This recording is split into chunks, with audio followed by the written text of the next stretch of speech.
So one of the number one questions I get as a principal and as an educator from parents is like, how do I know if my kid's improving, right? In whichever subject area. Reading and math are obviously the biggest ones. Reading is kind of the hardest one because you don't see it, right? You can't see that they answer a question right. With math, you can see that they got the problem right or wrong.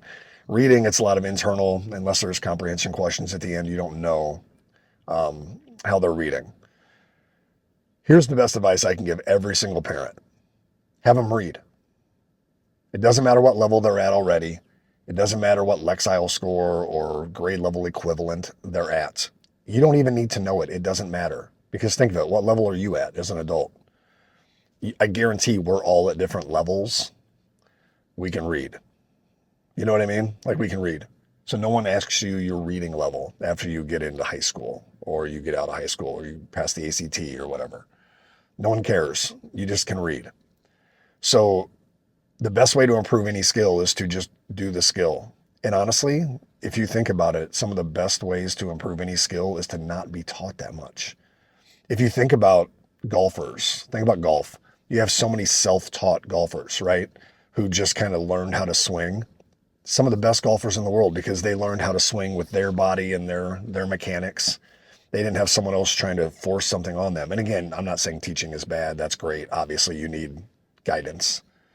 But they probably had tips and guidance throughout and then they figured it out what worked best for them. Reading, once when you're younger and you get the phonics and you learn the sounds and the letters, it's a phonetical alphabet. But once you get past that and you have word recognition and you start reading, it's just reading.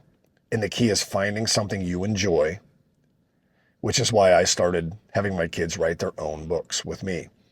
I started writing books for my kids, my daughter, who is 11, because she needed to work on some things, right? So I put in some books that had social emotional topics built into it where kids work out some problems together that was good for her.